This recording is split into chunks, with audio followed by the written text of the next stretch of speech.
5-minute review from the Cop. Sheffield Wednesday went down 2-1 to West Brom in, well, a fairly eventful game really. Wednesday on the back foot for pretty much most of the game. As we'd sort of expect really, from time to time they managed to grab hold of the game by the scruff of the neck and push forward.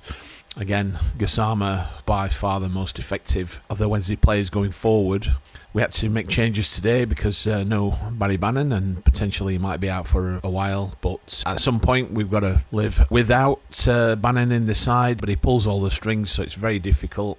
We've got a few options though. We have got a few options in the middle of the park. So alongside Charles, we were playing with, or originally lined up with three in the middle, with Chalabar in the middle and also Armstrong, who had a decent game. It was interesting to see how much of a game you'd see. Armstrong seemed to play very, very well and didn't tire. I didn't think he tired in the last match. However, Danny Roll decided to change it a little bit today and brought him off a bit early. Chalabar again, he didn't last a full 90, and I suppose that's a little bit of a concern as to what's that going to be like going forward.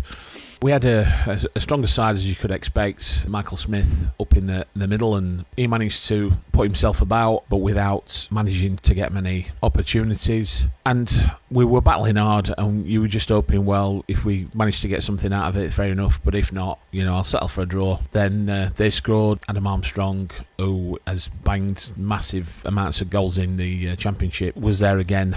You can't really give people like that the opportunity. Maybe tracking back issues. We tracking back seemed to be a little bit of a soft goal in the end. Wednesday got spirit and they managed to push back. We actually brought on Callum Patterson for Michael Smith and Ike Ugbo for Jan Valery to see if we could push on any further in the match. And Patterson did his thing. 3 minutes into added time, Patterson scores a goal. He had a couple of bites at it, ended up scoring, and you just thought, well, despite the fact that we've been on the back foot all the match, we deserved it. Having said that, we have a bit of an issue with game management. They were coming at us again and managed to get a corner, and we, despite the fact that we were defending the goal, we managed to let a ball through his legs. They scored with 6 minutes of extra time. There was 7 minutes down to play, and then we had a bit of a battle at the final whistle, which ended up with one of their players, Bartley, got red carded. They were arguing the case, but looking at it again, he's basically shoved his elbow into Ingleson's face with some power, so he deserved to go off. They can't have any arguments about that. I thought the ref had a poor game, to be fair. He was giving them corners when they weren't corners. Gassama did actually score earlier, and they were saying it was that he wasn't offside, but Windass was, because he ran across in front of their goalkeeper, which was a familiar face, Joe Wildsmith. I don't know. I think it was a real shame because it was a great goal by Gassama, and it just seemed to just take forever.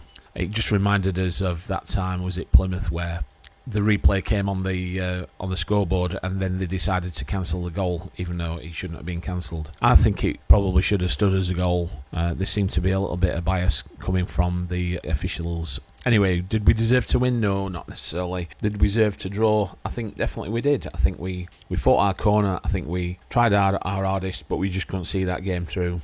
Bit disappointing really at the end against a side that are up there with us. And we need to, if we are going to end up in these playoffs, we need to be beating or at least getting a draw against these teams. So we're down to 11th and we are still 3 points off the playoffs, so we're in there with a chance, aren't we, still? Who have we got up next? Well, after that tough match, next match is going to be Swansea away, who currently sit 17th, and I think they've lost the last 4 games, so it's an opportunity. We're good away, they're rubbish at home. Knowing Wednesday, they'll batter us, but you never know. Okay, till next time, see you later.